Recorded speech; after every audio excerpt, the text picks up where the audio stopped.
바울이 이 고린도 교회에 이 편지를 보내서 또 교리적인 얘기, 하나님 이렇게 하기를 원하신다 이런 얘기를 쭉 하다가 갑자기 자신의 삶에 대해서, 자기 개인적인 자기에 대해서 막 이야기하기 시작합니다. 1절에 내가 자유인이 아니냐, 자신은 그리스도 안에서 자유를 얻은 원수마귀의 종이었었는데 예수 그리스도의 피 흘리심으로 말미암아 자유인이 돼, 자유를 얻은 그런 영적 자유인이며, 또 다른 뜻은 자신이 어떤 사람에게 종속되어져 있는 존재가 아니라는 겁니다. 누가 이렇게 하라면 이렇게 하고 저렇게 하라면 저렇게 하는 존재가 아니라 자기는 정말 자신의 생활에 대한 자기 마음대로 할 수 있는 자유를 갖고 있는 자유인이라는 그런 뜻이죠.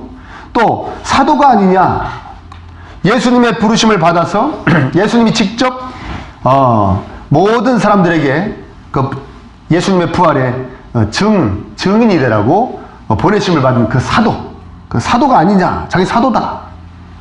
예수 우리 주를 보지 못하였느냐, 최소한의 수를 따져봐도라도 다메섹 도상에서 예수님을 만났죠.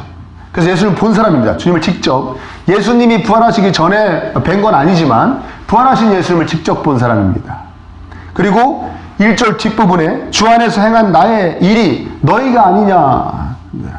그리고 2절에 다른 사람들에게는 내가 사도가 아닐지라도 너희에게는 사도니 나의 사도됨을 주 안에서 인친 것이 너희라. 무엇보다 고린도 교회 성도들을 복음 전파의 사역의 열매로 그렇게 제시할 수 있는 그건 바울입니다. 하나님이 너 사도로서 뭘 했냐 그러면 최소한 고린도 교회 교인들을 딱 하나님께 이렇게 보여드릴 수 있는 제 복음 전파 열매들입니다. 지금 고린도 교회 성도들이 됐지 않습니까? 이렇게 보여줄 수 있는. 왜 바울이 이런 이야기를 하는 것일까?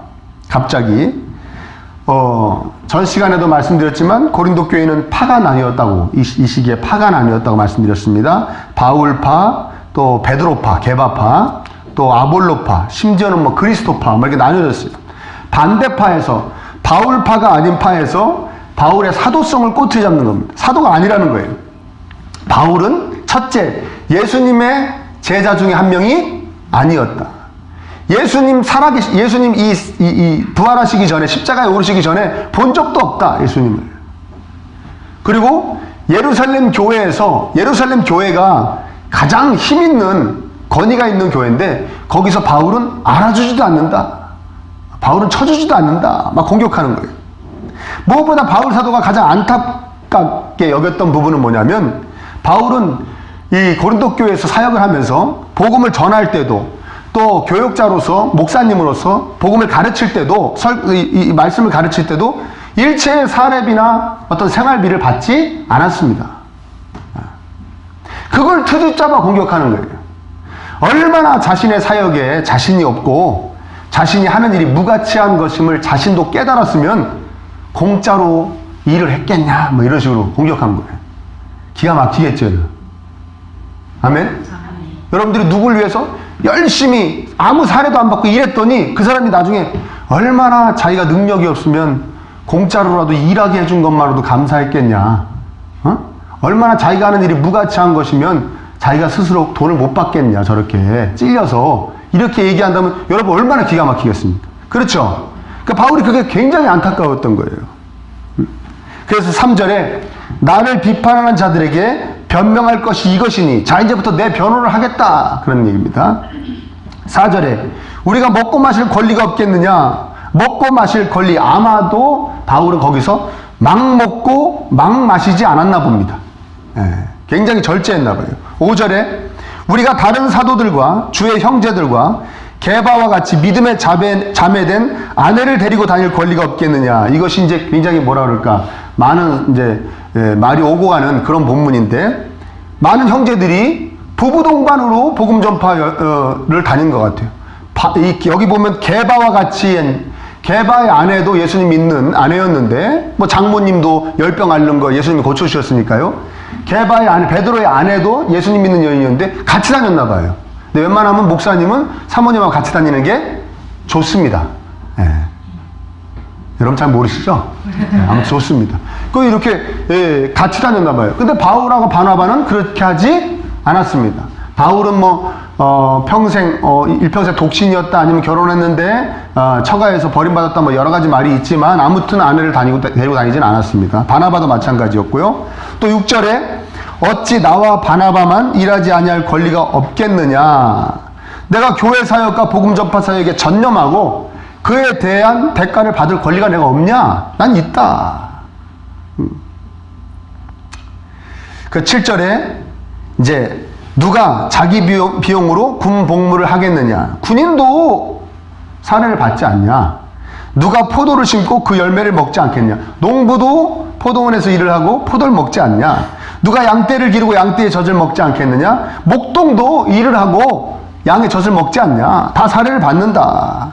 8절과 10절은 율법의 명령에 율법에서 명령하는 바를 이야기하는 겁니다. 뭐 소가 이렇게 밭을 갈 때 망을 씌우지 말라. 소가 막 추수하느라고 이렇게 막 소를 쓸 때 망을 씌우지 말라는 거예요. 소도 좀 가다가 떨어진 거 좀 주워 먹어야 될 거 아니냐? 뭐 그런 얘기입니다. 근데 바울은 그게 소 좋으라고 하신 얘기겠냐? 결국엔 사람에게도 그렇게 해주라는 얘기 아니냐? 그 다음에 13절에는 성전의 일을 하는 이들, 그러니까 성전에서 제사장이나 레위인으로서 일을 막 하는 사람들이 성전 일을 하고 다 사례를 받는다라는 이야기를 하는 것이죠. 그리고 무엇보다 14절에 이와 같이 주께서도 복음 전하는 자들이 복음으로 말미암아 살리라 명하셨느니라 그랬어요. 이게 무슨 얘기냐면 예수님께서 마태복음 10장에 이렇게 말씀하십니다. 너희들 병든 자를 고치며 제자들에게 하실 말씀이에요. 죽은 자를 살리며 나병한 자를 깨끗하게 하며 귀신을 쫓아내되 너희가 거저받았으니 거저줘라. 너희 전대에 금이나 은이나 동을 가지지 말고 여행을 위하여 배낭이나 두벌 옷이나 신이나 지팡이를 가지지 말라. 이는 일꾼이 자기의 먹을 것 받는 것이 마땅함이라. 니네가 복음 전하는 것에 대한 대가를 요구하지 않지만 너희들이 복음을 열심히 전함으로써 복음을 받는 자들이 너희들에게 먹고 마실 것을 주는 것은 너무나 당연하다. 이 예수님이 하신 말씀이에요. 제자들에게. 아멘입니까? 네, 그 얘기를 하고 있는 것이죠. 그러니까 무엇보다 바울은 고린도 교인들과의 관계 속에서 가장 본질적인 이유를 합니다. 그것이 11절과 12절입니다. 함께 읽어볼까요? 시작. 우리가 너희에게 신령한 것을 뿌렸습니다. 너희의 육적인 것을 거두기로 알아내느냐. 다른 이들도 너희에게 이런 권리를 가졌거든 하며 우리일까오냐. 우리가 이 권리를 쓰지 아니하고 범사에 잡는 것은 그리스도의 복음에 아무 상의가 없게 하려 함이로다. 그렇죠. 나를 통해 너희에게 전해진 것에 대해서 생각해봐라. 복음 얘기하는 겁니다.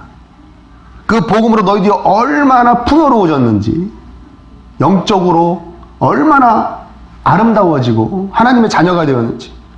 그렇다고 내가 너희들의 전한 것만 딱 생각해 봤을 때 너희들이 그것을 받고, 신령한 것을 받고, 그 다음에 너희들이 나에게 사례를 한다고 해서 그것이 과한 것이냐, 그게 과한 일이겠느냐. 그리고 12절에 나 외에 다른 일도 너에게 이런 권리를 가졌거든. 무슨 얘기입니까? 교회가 일단 세워지고 그 다음에 와서 가르치는 자들, 누굴 얘기하면 아볼론 이런 사람들 얘기하는 겁니다.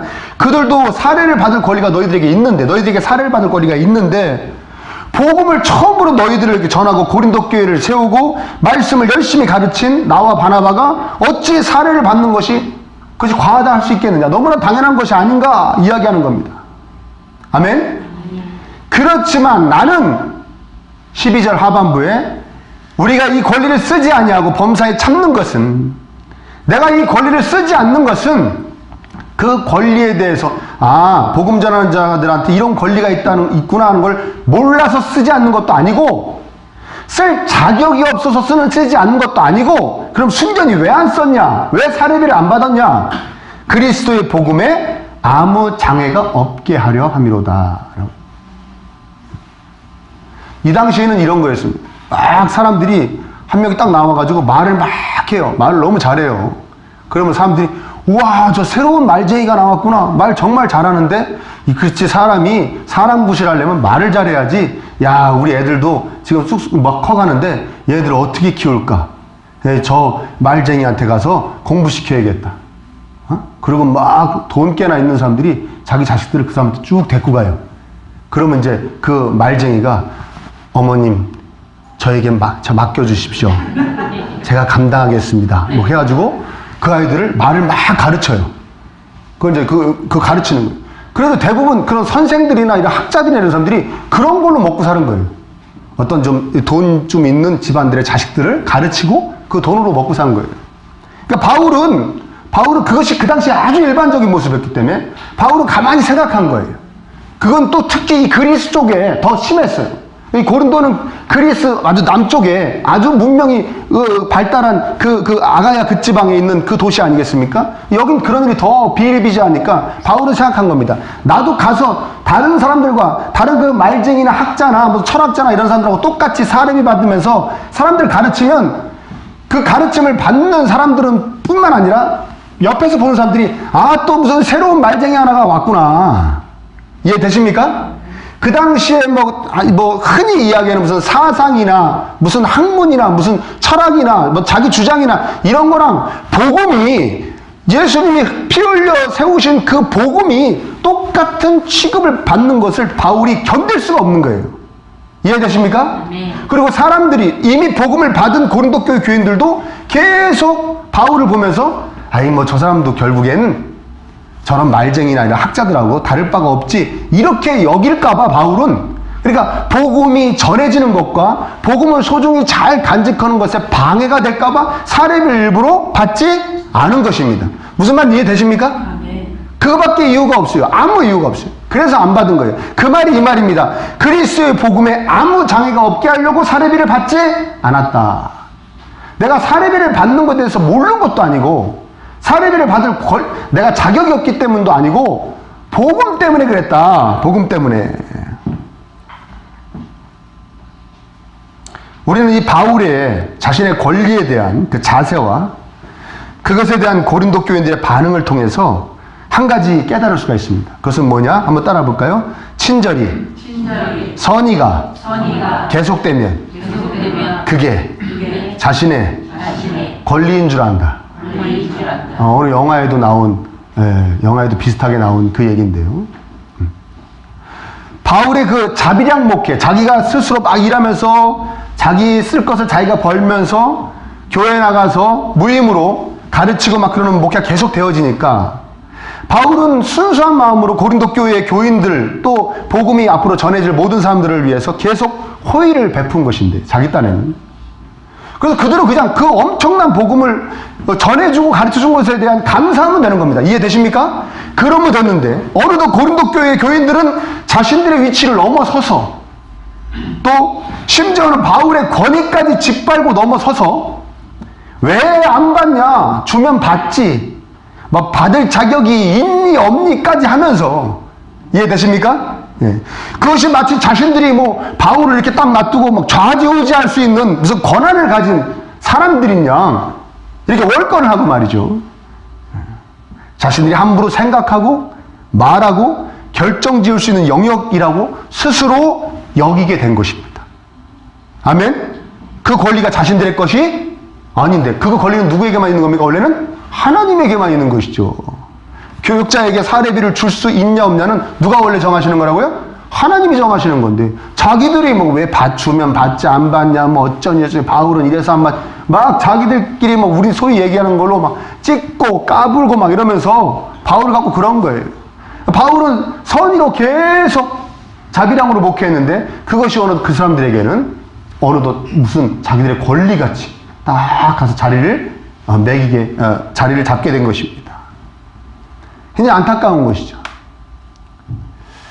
제가 그 전에 공부할 때 교수님 한 분이 해주신 이야기입니다. 이분이 미국에서 오랫동안 공부를 하신 분이 어린 나이에 미국에 가서 공부하시고 거기서 이제 뭐 박사학위도 받으시고 뭐 이렇게 하셔서 그때 이제 미국에서 광풍처럼 막 불던 그 어떤 그 주장이 있었는데 섬기는 리더십이라는 것이 있었습니다. 리더인데 섬기는 거예요. 그 오늘날에도 그 큰 다국적 기업의 오너들은 막 권위적으로 사람을 막 우리 뭐 카리스마가 있다 그러죠?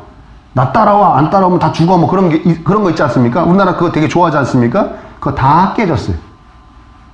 그 다국적 기업의 회장들이나 CEO들은 다 그 리더십으로 이제 안 된다라는 걸 깨닫고 바뀌어갑니다. 그래서 직원들이 최대한 편하게 일할 수 있게 해주고 마음 편히 일할 수 있게 하는 분위기를 자꾸 해줘야 그것이 결국에는 회사의 유익이라는 마음으로 다 바뀌었어요. 이해되십니까?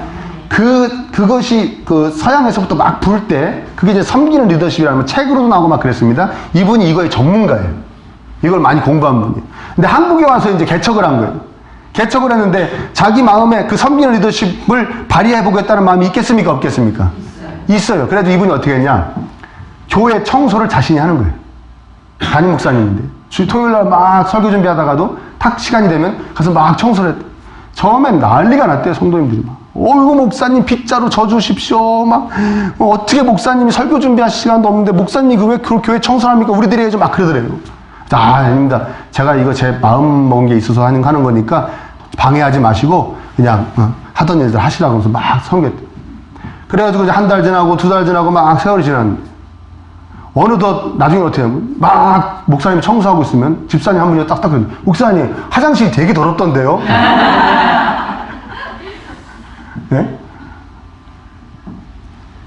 그래도 이 교수님이 너무 정말 황당했다는 거예요.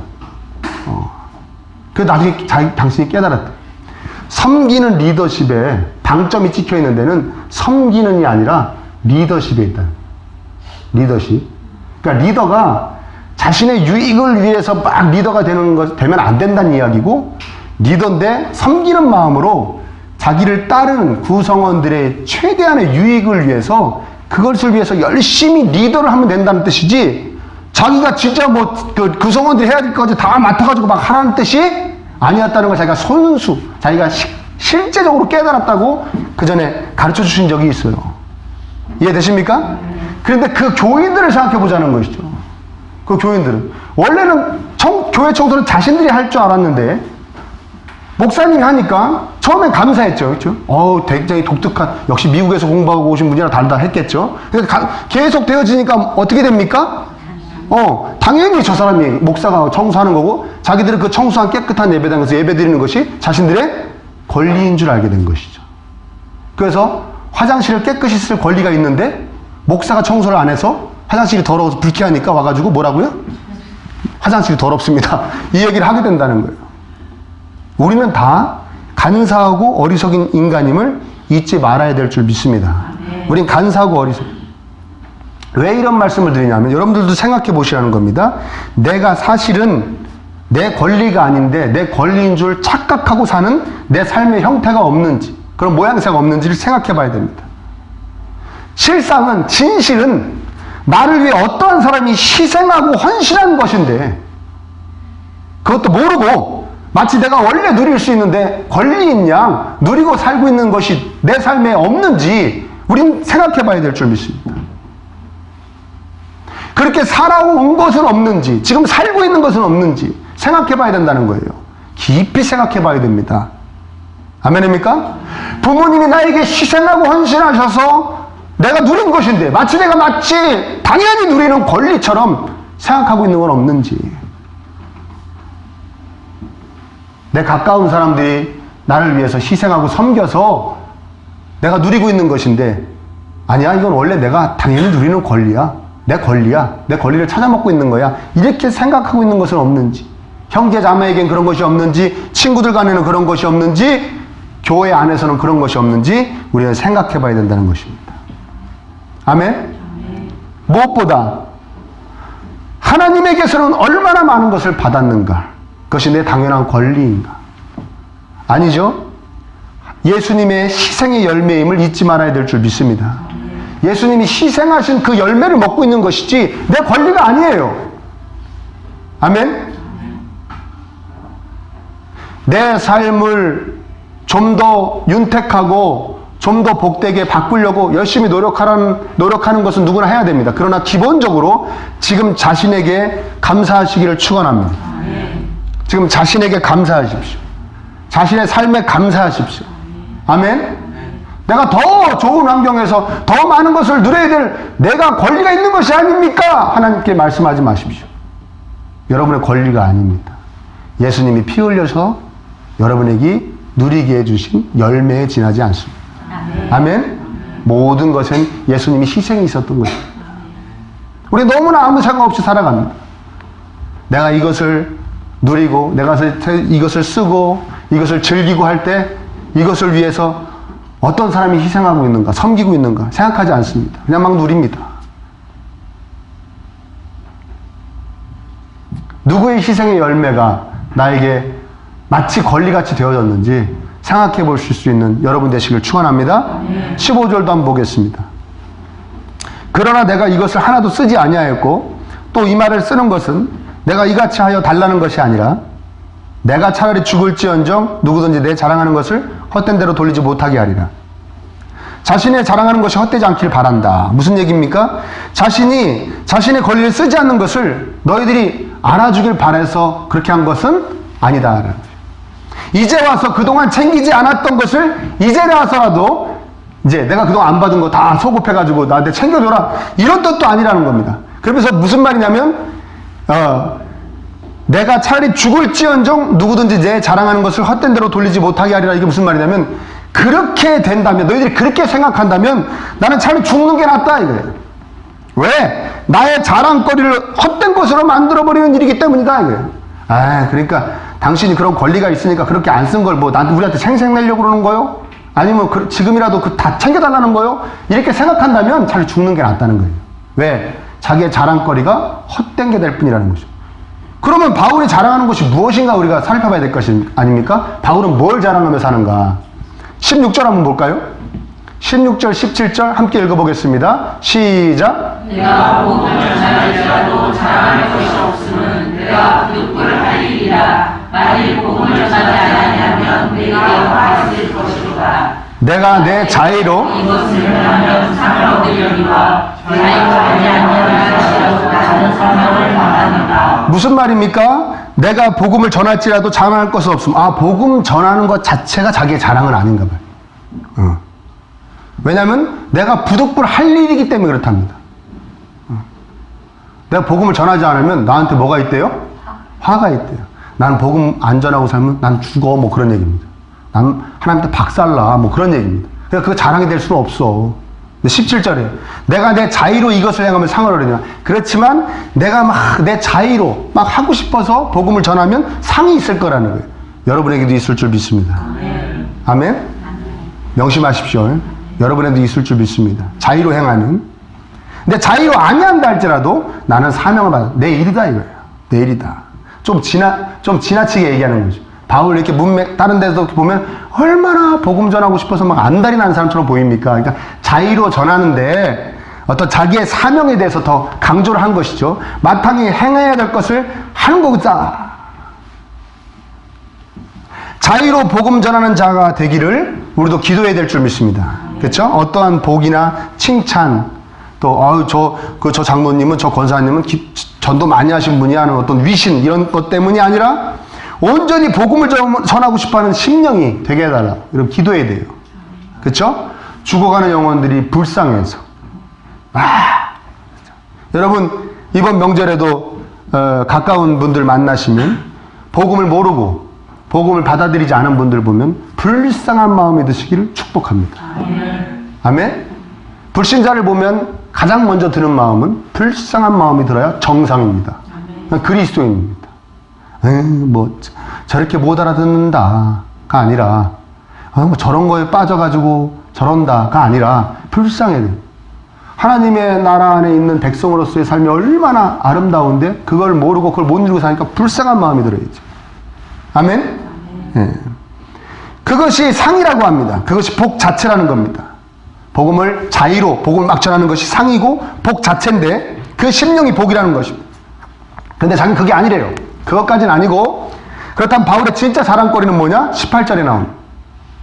한번 읽어볼까요? 시작. 그런즉 내 상이 무엇이냐? 내가 복음을 전할 때 값없이 전하고 복음으로 말미암아 내게 있는 권리를 다 쓰지 아니하는 이것이로다. 자신의 상은 복음을 전할 때 대가를 바라지 않고 예수님의 명령처럼 너희들 값없이 받았으니 값없이 줘라. 대가를 받지 않고 자신이 누릴 권리를 복음으로 말미암아 무슨 뜻이냐면 예수님을 위해 자기가 누릴 권리를 누리지 않는 것이 자신의 상이래요. 자신의 상. 어떤 복음을 전하는 마음가짐이나 방법, 대가 없이 전하는 것, 또 삶에서의 마음가짐입니다. 삶에서 마음을, 자기 권리를 쓰지 않는 거예요. 누굴 위해서? 예수님을 위해서. 쓸 수 있는 권리도 예수님을, 이걸 쓰면은 예수님을 덜 위한다. 그럼 내가 안 써야지. 예수님을 더 위하기 위해서. 안 쓰는 거라는 거죠. 물론 이런 심령에 복이 임할 테니까 이것을 상이라고 표현할 수도 있겠습니다. 그렇죠? 그렇지 않습니까? 자신이 값없이 복음을 전하고 열심히, 그 다음에 이 세상 삶의 속에서도 예수님을 위해서, 예수님 때문에 자기가 누릴 권리도 누리지 않고 포기할 줄 아는 이 사람에게 복이 임할 거니까 상이라고 표현할 수도 있겠지만, 여기서는 문맥적으로 그런 얘기가 아니라 그 자체, 그 심령 자체가 복이라는 거예요. 상이라는 것입니다. 왜? 아무나 가질 수 있는 심령입니까? 아니기 때문입니다. 그래서 상, 다른 말로 하면, 다르게 번역하면 임금, 보수, 삭 이런 뜻입니다. 자기 삭, 하나님께서 주신 자기 임금이래요. 이 마음이 임금. 사렙이랍니다. 하나님 주신 자기 사렙이, 여기 월급이라는 거예요. 지금 자기 사렙이 말하다가 이 얘기하는 거 아닙니까? 당신들이 사례비 안 줘도 돼. 나 하나님 이미 사례비를 이미 받았어. 그 사례비가 뭐냐? 내가 내 권리를 쓰지 아니할 수 있는 능력이, 그런 심령이 하나님이 주신, 나에게 주신 복이야. 사례비야. 상금이야. 아멘입니까? 정말 복된 심령, 기쁨의 심령이라는 것이죠. 예수님 삶도 그런 거 아니었습니까? 당신이 누릴 것을 다 누리지 않으셨습니다. 당신이 쓸 수 있는 힘도 다 쓰지 않으셨습니다. 십자가가 그것이죠. 십자가를 왜 오르십니까? 그냥 손가락 하나만 까딱해도 거기에 예수님 조롱하고 예수님 죽이려고 했던 사람 한 번에 다 쓸어버릴 수도 있으셨는데도 그 힘을 안 쓰시고 십자가에 오르셨죠. 왜 그렇게 하셨습니까? 많은 사람의 영혼의 구원을 위해서, 유익을 위해서. 아멘입니까? 예수님도 그렇게 사신 분이에요. 여러분, 우리 그렇게 해야 복음이 전해지지 않겠습니까? 내가 챙길 거 다 챙기고 내가 누릴 거 다 누리면서 어떻게 복음 전하겠습니까? 어떻게 전도를 합니까? 여러분, 손해를 봐야 되고 억울한 일을 당하고 욕을 먹고 해야 전도가 될 줄 믿습니다. 전도는 그렇게 해야 되는 거예요. 내 일상적인 삶에 아무런 영향을 받지 않고 전도를 하겠다?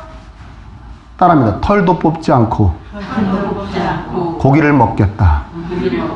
똑같은 얘기입니다. 아멘. 자기가 자기 거 다 누리고, 자기 어떤 인격적인 거 다 챙겨가면서, 자기 권리 다 챙기면서 복음을 전하겠다? 털도 안 뽑고 고기 잡수시겠다는 얘기가 똑같은 얘기. 그건 있을 수도 없는 일입니다. 자기가 희생하고, 자기가 헌신하고, 자기가 욕을 먹고, 자기가 양보하고, 자기가 억울한 일을 당해야 복음이 전해지는 것이지. 아멘입니까? 네. 여러분, 우리 그리스도인의 삶은 자신의 권리를 다 누리는 것이 아닙니다. 자신의 것을 다 챙겨 먹는 것이 아닙니다. 좀 놔두는 것입니다. 하나님께서도 일찍이 율법에 뭐라고 말씀하셨냐면, 너가 추수를 하다가도, 네 어떤 농토에서 추수를 하다가도, 또 과수원에서 과일을 따다가도, 수확을 하다가도 남겨두라고 하셨어요. 어느 정도 남겨둬라. 아니, 다 내 건데, 내가 열심히 농사져서, 내 땅에서 내가 열심히 농사져서 고생해서 얻은 내 권리인데, 엄연히 왜 남겨두라고 그러냐? 왜 챙기지 말라고 그러냐? 왜 그랬습니까? 가난한 사람들 와서 먹으라고. 남겨두라가 하나님이 우리를 향하신 뜻입니다. 남겨둬라. 다 챙기지 마라. 다 갖지 마라가 하나님의 뜻입니다. 아멘입니까? 네.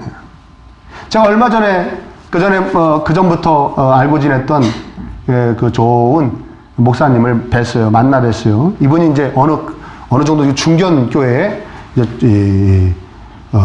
청빙을 받아서 가셨던 분인데, 그분이 처음에 청빙 받아 갔었을 때 얘기를 저한테 해주시는 거예요. 청빙을 딱 받아 갔는데, 예배가 딱 끝나면 장로님들이 거기 한 7, 8분 계셨나 봐요.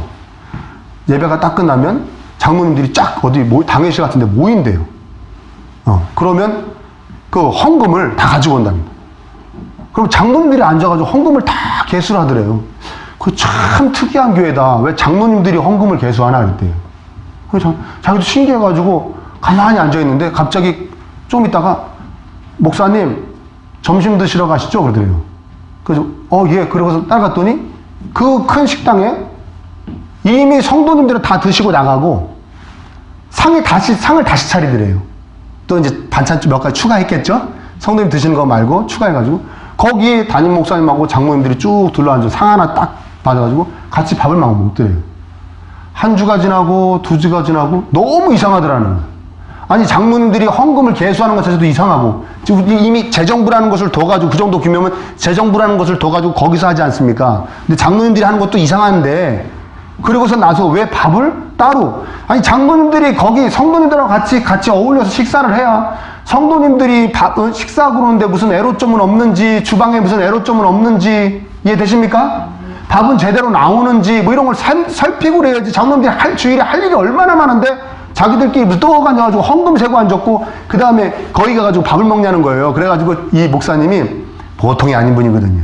이 목사님이 앞으로 나도 장로님들도 점심은 성도님들하고 같이 먹습니다. 딱 그 선포를 했대요. 그것도 예배 시간에. 장로님들도 같이 먹자고.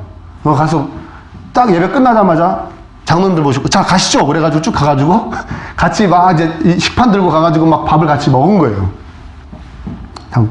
장로님 한 분이 한 2주 그렇게 하더니 딱 오더니 목사님 도저히 못하겠습니다. 왜? 같이 줄 서서 먹는 거 이거 너무 불편해서 못하겠습니다. 딱 그러더래요. 그래서 목사님 그랬대요. 그럼 집에 가 드시고 오세요. 집도 가까운데. 그랬대요. 근데 그다음부터 쑥 아무 소리도 안 해요. 웃으시죠?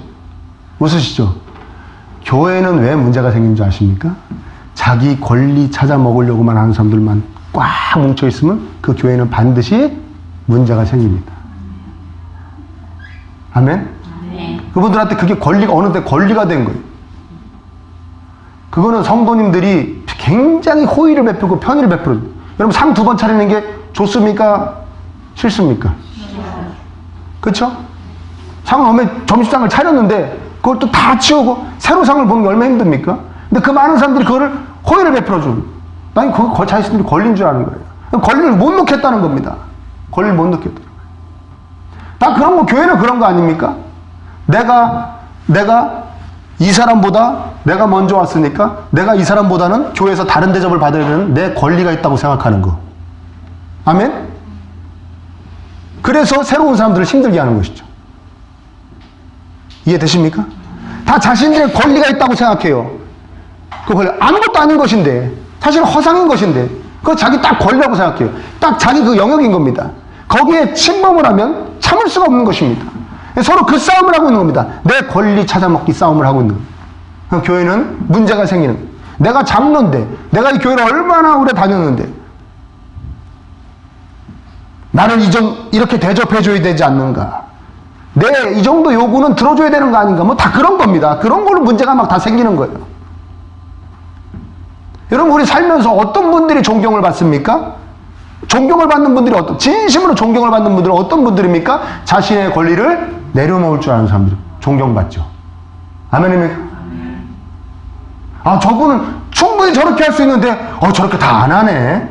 내려놓네. 저 영역은 내려놓네. 자신의 힘을 다 쓰지 않는 분들, 자신의 것을 다 챙기지 않는 분들 존경받습니다. 여러분 찾아먹기가 귀찮아서가 아니라 원래 바보라서가 아니라 하나님의 영광과 주님의 몸된 교회를 위해 세상적 손해를 보실 수 있는 분들이 되시기를 축복합니다. 손해를 보실 수 있는 분들. 그러면서도 생색내지 않는 분들.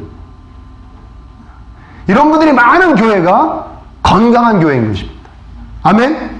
기꺼이 하나님의 영광과 몸된 교회를 위해 기꺼이 자신의 권리를 내려놓을 줄 아는 분들이 많이 모이면 그 교회가 건강한 교회다. 그런 교회가 건강한 교회인 것처럼 자신의 권리를 내려놓을 줄 아는 분들이 많이 모인 집안을 건강한 집안이라고 합니다. 건강한 집안. 아멘? 이 상황에선 저 사람이 이렇게 해야 되고 저렇게 해야 되는 거 아니야? 나한테 이러면 안 되는 거 아니야? 나한테 이런 식으로 하면 안 되잖아? 이런 마음만 다 먹고 있는 거예요, 서로. 명절에 다 모였는데, 나한테 어떻게 하나 보자. 요번 명절엔 어떤 식으로 행동하나 보자. 그러고, 그러고만 딱 모인 거예요. 촉을 딱 더듬이를 세우고, 네?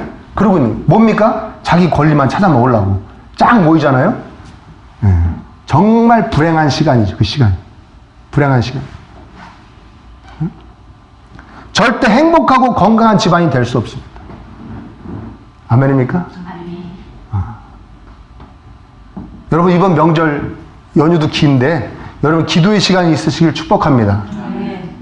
하나님께서 깨닫게 해주시기를 축원해요. 뭘 깨닫게 해주시기를 축원하냐? 내가 내 권리인 줄 알았는데 사실은 다른 사람이 나를 위하여 희생하고 섬긴 것이다. 이거는 그 부분이 깨달아지시기를 축원합니다. 나 너무나 당당하게 누렸는데 알고 보니까 내가 이 누리는 것을 위해서 많은 사람이, 어떤 사람이 희생하고 헌신했구나. 우리 부모님이 그러셨구나. 내 사랑하는 누나가 그랬구나. 동생이 그랬구나.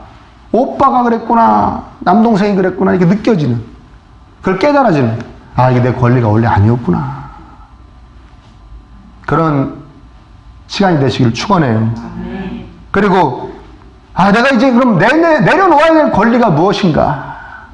내가 이걸 내려놓으면 많은 사람들이 행복해질 수 있는 그런 거. 세상에서, 교회에서, 특히 가정과 집안에서 기꺼이 내가 내려놓을 수 있는 그런 능력. 그거 능력이라고 했습니까? 아니라고 했습니까? 능력이라고 그랬죠. 내 권리를 내려놓을 수 있는 건 능력입니다. 하나님 주신 상이라고 그랬죠. 복이라고 그랬죠. 하나님 허락해 주세요. 그런 능력을 허락해 주세요. 그래서 이번 명절에 작은 것부터 실천할 수 있기를 축원합니다. 아멘. 아멘? 그렇죠. 네. 우리에게 많은 것을 마치 우리의 권리처럼 누리게 해주신 분들께 예수님, 그렇죠? 그리고 부모님을 비롯한 많은 분들에게 감사할 수 있는 심령이 되시기를 축복합니다. 아멘. 감사해야 됩니다. 내 권리인 줄 알았는데 그게 내 권리가 아니었어요. 많은 분들이 희생해 주신 겁니다. 우리 예수님 피 흘려 주셨고 우리 부모님부터 시작해서 많은 분들의 희생이 있습니다. 그분에게 감사할 수 있는 심령 되시기를 축원합니다. 복음을 값없이 전하고 복음으로 사는 인생이기에 자신의 권리를 기꺼이 내려놓을 수 있는 심령을 하나님께 상으로, 복으로 받으시기를 또한 축복합니다. 그런 역사가 넘치시기를 축원합니다.